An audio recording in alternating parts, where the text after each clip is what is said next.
कई लोगों की गलतियां हमने देखी है, कई लोगों की गलतियां देखी है। थोड़ा कहेंगे तो आप लोगों को लगेगा कि सियोर वाला महाराज फिर बोल दिया।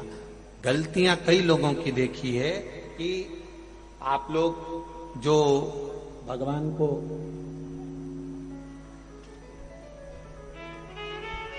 ये शिवलिंग, ये पीठिका, ये शिवलिंग है, ये पीठिका है, ये जलाधारी, ये पीठिका जो है जिसपे शिवलिंग रखा हुआ है, यह माता पार्वती जी का हस्त कमल। कई लोग कहते हैं हम भगवान का पशुपति व्रत करते हैं, हमने ये व्रत करा, वो व्रत करा, उसका फल क्यों नहीं मिला? वो फल क्यों नहीं मिल रहा? उसका कारण केवल इतना सा है कि तुमने जो प्रसाद के 3 हिस्से करे, वो तीनों हिस्से इस पीठिका पर रख दिए, या दिया जलाकर इस पीठिका पर रख दिया, या नारियल इस पीठिका पर रख दिया, फल इस पीठिका पर रख दिया, सामान इस पीठिका पर रख दिया। ये पीठिका जिस पर भगवान शंकर का शिवलिंग रखा है, ये पार्वती जी का हस्त कमल है। इसको अच्छे से समझ लो, ये माता जानकी जी का हस्त कमल है, माता पार्वती का स्थान है। दिया इस पर मत रखना। 3 हिस्से प्रसाद के करे तो जमीन पर करो, इसके ऊपर रखकर नहीं। 3 हिस्से में से 1 हिस्सा भी इसके ऊपर नहीं रखाना चाहिए। भोग भी लगाओ तो नीचे रखो, उसके ऊपर नहीं, पीठिका पर नहीं। कई माताएं तो लोटा भी धर देती है उसी पे। कई माताएं दिया जलता हुआ उसी पर रख देती है। कई माताएं सारा सामान उसी पर रख देती है।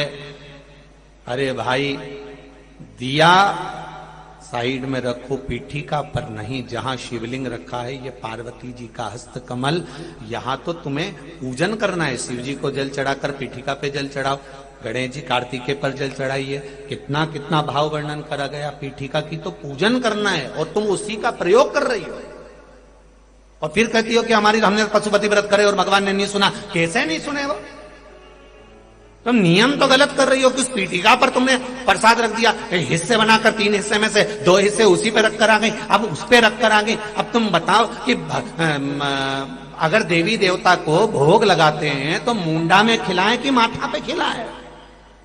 कोई भी सामग्री पीठिका पर नहीं रखना। पूजन करो, जल चढ़ाओ, फूल चढ़ाओ, बेलपत्री चढ़ाओ, कुंकू चढ़ाओ, तुम्हारी मर्जी पड़े चंदन चढ़ाओ, लाल चंदन चढ़ाओ, पीला चंदन चढ़ाओ, तुम्हारा मन पड़े वैसा तुम भगवान की आराधना करो। पर पीठिका पर कोई ऐसी वस्तु ना रखे जिससे पीठिका पर रखा हुआ सामग्री के कारण भगवान का अपमान हो जाए, माता का अपमान हो जाए। भगवान शंकर का शिवलिंग केवल शिवलिंग नहीं होता, वहां शिव और शक्ति तीनों विराजमान होते हैं। दोनों विराजमान होते हैं और ब्रह्मा विष्णु महेश तीनों उस रूप में विराजित होते हैं। 33 कोटि देवी देवता वहां विराजित होते हैं। ऐसा नहीं है कि आपने गलती नहीं करी होगी।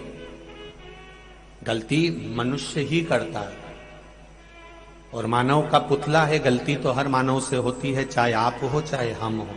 संसार में कोई अच्छा पैदा नहीं हुआ कि इसने कोई गलती नहीं करी होगी। गलती करो, खूब करो। मनुष्य है ना, मानव का शरीर है ना। कोई तुमसे कहे कि तुम गलती, तो कह देना सियोर वाला महाराज बोलकर कहा, गलती करो, खूब करो। पर शिव महापुराण की कथा कहती है, गलती करो, खूब करो, पर किसी का गलत मत करो। बस शंकर की कथा यह कह रही है। गलती करोगे चल जाएगा, ऊपर मुंह दिखाओगे माना जाएगा, गलती करोगे स्वीकार हो जाएगा। क्योंकि यह मनुष्य का शरीर है, ये गलती नहीं करेगा तो कौन करेगा? अपन कोई बहुत बड़े बहुत विद्वान तो है नहीं कि अपन गलती नहीं करेंगे। गलती करो, खूब करो, पर किसी का जिंदगी में गलत, जम के बोलो, मत करो। गलती स्वीकार हो जाएगी पर किसी का किया हुआ गलत स्वीकार नहीं होगा। किसी को धक्का दे दिया, किसी के लिए अपशब्द कह दिया, किसी को ताने दे दिए, किसी को गाली दे दी, किसी का बुरा कर दिया। आप गलती करो तो ये शरीर स्वीकृत करेगा, पर गलत नहीं करना हमको कि उसके लिए हम गलत सोचें, उसके लिए हम गलत विचार करें। कोई आपको अगर अपशब्द भी कहे, आप उसके निर्णय का इंतजार करना। आप रुकना जरा, आप अपशब्द मत बोलना, आप उसके निर्णय का इंतजार करना। कुरुक्षेत्र की भूमि में आज भी रिसर्च करा जा रहा है कि भगवान कृष्ण ने जो गीता का ज्ञान दिया था, वो गीता का ज्ञान कुरुक्षेत्र की वायुमंडल में आज भी भ्रमण कर रहा है। उस गीता के ज्ञान को पकड़ने के लिए ना जाने कितने यंत्र कुरुक्षेत्र की भूमि पर लगाए गए हैं, उसको पकड़ने के। क्योंकि शास्त्र कहता है, भविष्य पुराण कहती है, अग्नि पुराण कहती है, हमारे मुख से जो निकलता है वो कुछ दिन में घूमकर वापिस हमारे पास में आ जाता है। आप किसी को कुछ बोले हो, वो पलट कर हमारे पास जरूर आएगा। आप 7 ताले में बंद होकर किसी की निंदा कर दीजिए, उस तक पहुंच जाएगी।